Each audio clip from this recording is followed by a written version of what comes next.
রাশিয়ার রাজধানী মস্কো, রাত 2:47। হঠাৎ ক্রেমলিনের সামনে অচেনা এক লোক হাজির হয়। তার মুখে লোহার মতো ঠান্ডা অভিব্যক্তি, চোখে ভয়ানক দৃঢ়তা। সে মিডিয়ার সামনে বলে, আমি পুতিনকে চ্যালেঞ্জ জানাচ্ছি, আগামী 72 ঘন্টার মধ্যে আমি প্রমাণ করব পৃথিবী যেভাবে চলছে তা এক বিশাল ছলনা। মিডিয়া প্রথমে ভাবে এ কোনো পাগল, কিন্তু পরের 24 ঘন্টায় যা ঘটে তা রাশিয়ার গোয়েন্দা সংস্থার ঘুম কেড়ে নেয়।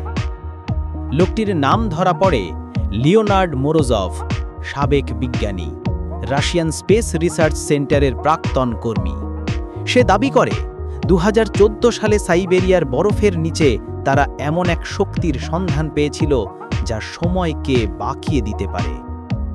কিন্তু সেই গবেষণা বন্ধ করে দেওয়া হয় রাষ্ট্রীয় নিরাপত্তার অজুহাতে। লিওনার্ড বলে, পুতিন জানেন এই শক্তি যদি সক্রিয় হয় বিশ্ব মানচিত্র বদলে যাবে। রাশিয়ান গোয়েন্দা সংস্থা এফএসবি লিওনার্ডকে গ্রেফতার করার চেষ্টা করে, কিন্তু সে পালিয়ে যায়।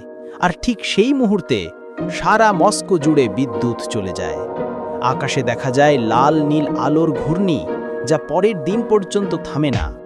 বিশ্ব জুড়ে নিউজ চ্যানেলগুলো বলে মস্কোতে হয়তো কোনো নূতন অস্ত্র পরীক্ষার ঘটনা ঘটেছে, কিন্তু সত্যি অন্যরকম কিছু।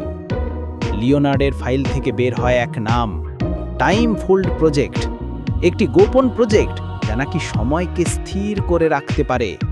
রিপোর্টে লেখা, যদি এই যন্ত্র 1 মিনিটের জন্য চালু হয় তাহলে সেই এলাকার সময় ধীর হয়ে যাবে, আর বাইরের বিশ্বে সেটা 1 শতাব্দীর সমান। পুতিন ব্যক্তিগতভাবে এই প্রজেক্ট থামিয়ে দেন, কারণ এর এক্সপেরিমেন্টে 3 জন বিজ্ঞানী নিখোঁজ হয়ে যায়। কিন্তু এখন লিওনার্ড সেই প্রযুক্তি আবার চালু করেছে। আমেরিকা, চীন, ফ্রান্স সবাই আতঙ্কিত।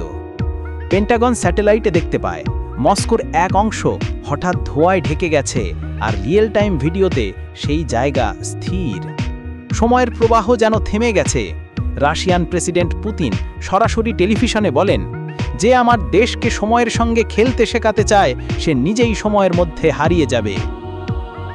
অবশেষে ক্রেমলিনের নিচে ঘটে সেই মুখোমুখি।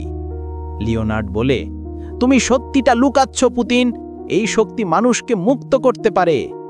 পুতিন শান্ত স্বরে বলেন, না, এই শক্তি মানুষকে শেষ করে দেবে। দুজনের তর্কের মাঝেই যন্ত্রটি সক্রিয় হয়ে যায়। এক মুহূর্তে সময় থেমে যায় পুরো শহরে। শুধু দুজন, পুতিন আর লিওনার্ড, চলাফেরা করতে পারে এমন এক জগতে যেখানে শব্দ নেই, বাতাসও স্থির।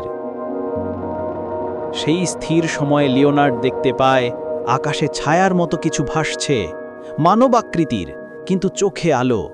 তারা যেন সময়ের রক্ষক। তারা বলে, মানুষ সময়কে নিয়ন্ত্রণ করার চেষ্টা করলে আমরা তাকে ইতিহাস থেকে মুছে দিই। লিওনার্ড চিৎকার করে, আমি শুধু প্রমাণ চেয়েছিলাম। কিন্তু তার দেহ গলে যেতে থাকে, সময়ের তরলে মিশে যায়। আর পুতিন একা দাঁড়িয়ে থাকে, নীরব, স্থির, সময়ের রাজা হয়ে। 72 ঘন্টা পর মস্কোতে সময় ফিরে আসে। কেউ জানে না লিওনার্ড কোথায় গেছে।